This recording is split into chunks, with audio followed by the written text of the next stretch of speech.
कि कैसे राजमहल एरिया में किस तरह के डॉल्फिन मिले, कितने घनत्व मिले। पूरे इंडिया में सबसे ज्यादा घनत्व राजमहल एरिया में ही मिला। तो आज हम पूरा एक ओवरव्यू जानते हैं कि डॉल्फिन किस कैटेगरी में है, ये इंडेंजर्ड किस स्पीसीज में है, कैसे इनका संरक्षण हो रहा है, तो एक पूरा जानकारी हम लेते हैं। तो डॉल्फिन देखना है तो राजमहल आना पड़ेगा। ठीक, आगे हम बढ़ते हैं। तो गंगा नदी डॉल्फिन, ये डॉल्फिन पृथ्वी के सबसे प्राचीन प्रजातियों में से एक है। अगर पृथ्वी के सबसे प्राचीन प्रजाति में देखेंगे तो गंगा नदी के डॉल्फिन का भी नाम आता है। जो कछुआ, मगरमच्छ, शार्क जैसे प्रजाति जो है वो भी बहुत पुराने समय से है, गंगा में है, साथ ही साथ पूरे विश्व में है। वैसे ही डॉल्फिन को अगर देखेंगे तो गंगा नदी के डॉल्फिन भी सबसे प्राचीनतम क्या बोले पशुओं में से एक है। गंगा नदी के डॉल्फिन की खोज की बात करें तो 1801 में पहली बार पहला गंगा नदी के डॉल्फिन को देखा गया था या चिन्हित किया गया था। उसके बाद भारत का राष्ट्रीय जलीय पशु इसको घोषित किया गया। तो हमारा राष्ट्रीय जलीय पशु कौन है? गंगा नदी डॉल्फिन। इसकी जो सबसे खास बात है वो है प्रतिध्वनि स्थानन। ये जैसे सोनार किसी ध्वनि को सुन सकता है, वैसे गंगा नदी डॉल्फिन भी सिक्स सेंस या आपने क्या बोली कि हायर सेंस से किसी भी प्रतिध्वनि का स्थानन कर सकता है। गंगा नदी की डॉल्फिने भी अपने समकक्ष डॉल्फिनों की तरह गंदे पानी में शिकार का पता लगाने और उसे खोजने के लिए इलोकेशन का उपयोग करती है। ये ध्वनि तरंग उत्सर्जित करते हैं और वस्तुओं के टकराव से, जैसे सोनार करता है वैसे ही गंगा नदी डॉल्फिन के पास भी अपना स्टिग्मा होता है। उनके पास वापस आते हैं और आसपास के वातावरण तथा मानसिक मानचित्रण बनाने में ये सहायता करते हैं। इससे ये शिकार भी करते हैं। आगे हम देखेंगे इनका प्राकृतिक वास क्या है। तो गंगा नदी डॉल्फिन मुख्य रूप से भारत, बांग्लादेश और नेपाल के क्षेत्रों में फैले गंगा और ब्रह्मपुत्र, यही दो मेन नदी है। गंगा और ब्रह्मपुत्र के बेसिन में ये मेजर मिलता है। अभी शोध में देखेंगे तो इंडस रिवर जो है, इंडस रिवर के भी कोर्स में पंजाब में 3 ऐसे डॉल्फिन्स मिले। और साथ ही साथ मेघना नदी आप देख सकते हैं, इसके मीठे पानी में निवास करता है। ये जो डॉल्फिन है ये समुद्री डॉल्फिन जैसा ब्लैकिश वाटर, साथ ही साथ साल्टी वाटर में नहीं, ये कैसे तो फ्रेश वाटर में रिसाइड करता है। इन्होंने इन नदियों में प्रणालियों के गंदे और तेज बहते पानी के साथ अच्छी तरह से अनुकूलन कर लिया है। अब हम बात करते हैं इसके विशिष्ट स्वरूप का। तो गंगा नदी की डॉल्फिन अपने अनोखी शारीरिक विशेषताओं के लिए प्रसिद्ध है। इनकी लंबी पतली चोंच और पीठ पर एक कुबड़ होता है। इस डायग्राम पे आप देख सकते हैं, इनकी एक चोंच होती लंबी और पीठ पर एक कुबड़ पाया जाता है। आगे हम देखेंगे तो इनके अन्य नदी डॉल्फिन से अलग करता है। जैसे आप समुद्री डॉल्फिन देखिए या अदर डॉल्फिन देखिए, उससे इसको अलग क्या करता है? इनकी पतली चोंच, लंबी चोंच और साथ ही साथ कुबड़। इनका रंग आमतौर पर भूसर भूरे रंग का होता है, विटिश ब्राउन कलर का होता है। इनमें समुद्री डॉल्फिनों में पाया जाने वाला पारंपरिक पृष्ठ पंख नहीं होते। जो फिन्स पाए जाते हैं समुद्री डॉल्फिन्स में, वो इसमें नहीं पाया जाता। तो आप इसको विशिष्टता इसकी क्या है? लंबी पतली चोंच और एक कुबड़। विशिष्टता क्या है? लंबी पतली चोंच और पीठ पर एक कुबड़। आगे हम देखेंगे तो अंतरराष्ट्रीय प्रकृति संरक्षण संघ IUCN के अनुसार गंगा नदी के जो डॉल्फिन है वो इंडेंजर्ड स्पीसीज के हैं। ये इनको बचाया जाना चाहिए, बहुत क्या बोले खराब स्थिति पे है।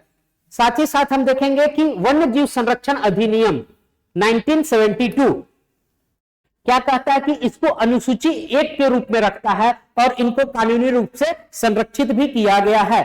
साइट्स जो इसमें लुप्त प्राय प्रजातियों के अंतरराष्ट्रीय व्यापार पर कन्वेंशन साइट्स, इसके बारे में भी आप जानते होंगे, और प्रवासी प्राणियों पर प्रजातियों पर कन्वेंशन CMS, दोनों के परिशिष्ट 1 में इसको सूचीबद्ध किया गया है। मीन्स समझ सकते हैं कि इनकी तादाद बहुत ज्यादा नहीं है, ये इंडेंजर्ड स्पीसीज के हैं और इनको बचाने के लिए सरकार को ढेर सारे प्रयास करने चाहिए। सरकार प्रयास कर भी रही है, उनके बारे में भी हम जानते हैं सरकार इसके लिए क्या क्या प्रयास कर रही है। तो जो सबसे बड़ा प्रयास है वो है प्रोजेक्ट डॉल्फिन। ये 2020 में शुरू किया गया था प्रधानमंत्री के द्वारा। इसमें गंगा नदी के डॉल्फिन और वहां का जो पारिस्थितिक तंत्र है उस पर ध्यान केंद्रित करने के लिए सरकार को यह योजना लाई गई कि इसके लिए हम संरक्षण करेंगे। भारत का पर्यावरण, वन एवं जलवायु परिवर्तन मंत्रालय ने इस परियोजना को वित्तीय सहायता प्रदान की। यह संरक्षण कार्य योजना विकसित करने तथा कार्यान्वित करने के लिए प्रजातियों की स्थिति और संभावित खतरे पर व्यवस्थित रूप से निगरानी रखता है। अब हम देखेंगे भारतीय वन्य जीव संस्थान। तो वर्ष 2016 में भारतीय वन्य जीव संस्थान जो काम्पा फंड लेके आता है। काम्पा फंड क्या होता है, जैसे हम डिफोरेस्टेशन करते हैं तो उस डिफोरेस्टेशन के लिए जो इंटरप्राइजेज है उनको एक फंड देना पड़ेगा।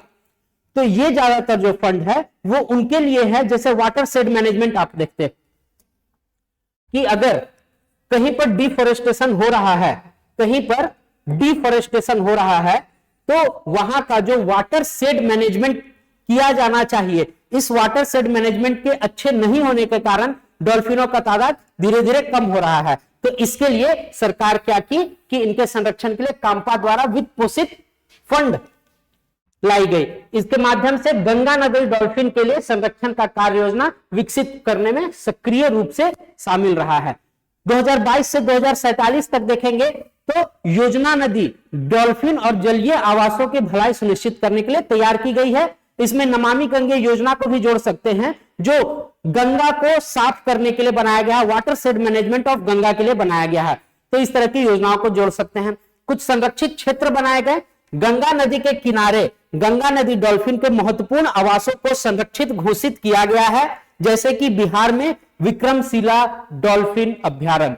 तो ये आपके लिए इंपॉर्टेंट है कि संरक्षण के लिए जो एक अभ्यारण्य बनाया गया वो कहां बनाया गया, तो बिहार में विक्रमशिला डॉल्फिन अभ्यारण्य बनाया गया है। आगे के स्लाइड्स में हम देखेंगे। तो अब हम समझते हैं कि जो फर्स्ट एवर डॉल्फिन का सर्वे जो किया गया उसमें कितने जनसंख्या में ये डॉल्फिन पाए गए। तो कुल डॉल्फिन की अगर हम संख्या देखें तो 6324 डॉल्फिन पाए गए। लेकिन ये डॉल्फिन जैसे कि पानी में 30 बोट के सहायता से जाया गया, जिसमें कि जितने उस टाइम पर डॉल्फिन दिखे और साथ ही साथ जो अनुमानित डॉल्फिन की संख्या थी उन सबको जोड़कर एक डाटा लाया गया। ये डाटा एक्चुअल नहीं भी हो सकता है क्योंकि डॉल्फिन जब सतह के ऊपर थे तभी उनकी गिनती की गई। तो ऐसे कुल डॉल्फिन 6324 किए गए। अगर हम सीमा की बात करें तो भारत सरकार बोलती है कि 5977 से लेकर 6688 तक ये आंकड़ा हो सकता है। अब हम देखेंगे कि जो मुख्य गंगा की धारा है उस गंगा की धारा में 3275 डॉल्फिन पाए गए। गंगा की सहायक नदियां में देखेंगे तो यमुना में कम पाए गए, कारण कि वहां का प्रदूषित होना। तो यमुना में बहुत कम पाया गया, जबकि गंगा का सबसे बड़ा सहायक नदी यमुना है।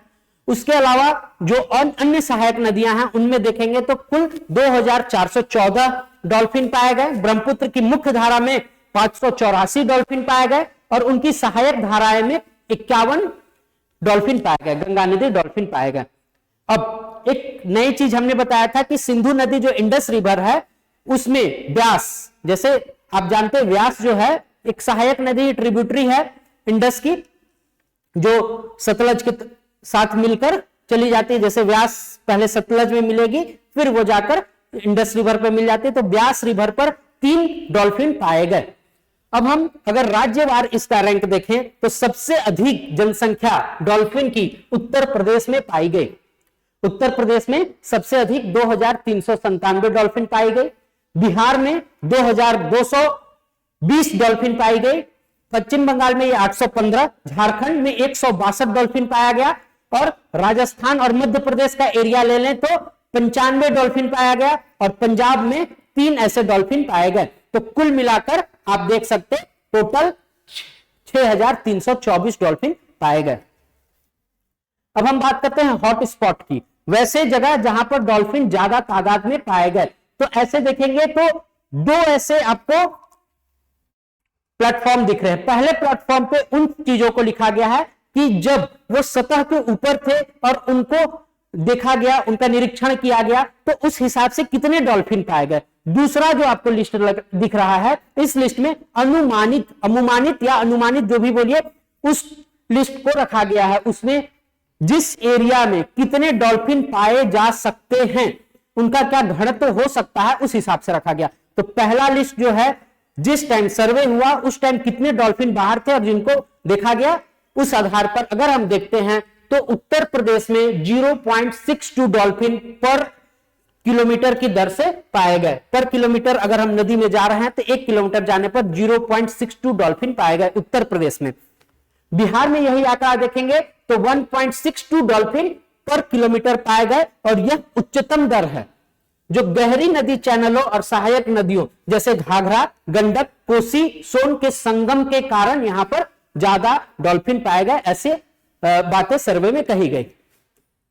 अब दूसरी बात हम कहते हैं कि वो जो था वो कितने डॉल्फिन जब सतह पर थे और उनको देखा गया और उनकी लिस्ट बनाई गई। दूसरी अनुमानित, जो नीचे भी हो सकते हैं, जैसे सतह पे नहीं होके वो अगर नीचे हैं और उनका भी अनुमान लगाया गया, उस हिसाब से हम देखेंगे तो सबसे ज्यादा डॉल्फिन का घनत्व चौसा, ये क्या बोलते हैं, मनिहारी बिहार से राजमहल, मनिहारी बिहार से लेकर झारखंड का एरिया हम देखेंगे, राजमहल का एरिया देखेंगे तो उस पर उच्चतम दर पाया गया।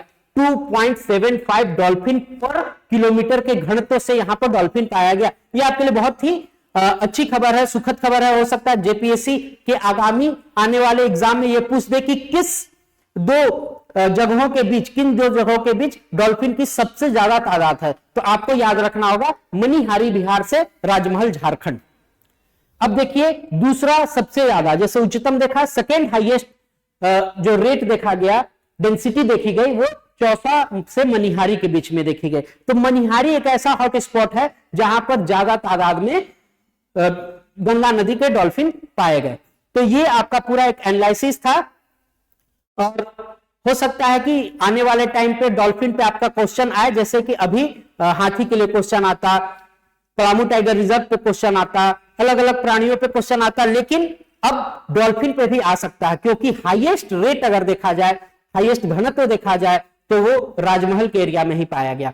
इसी के साथ मैं विदा लेता हूं, फिर ऐसी कोई न्यूज आती है तो फिर मैं आपसे बातें करूंगा। धन्यवाद।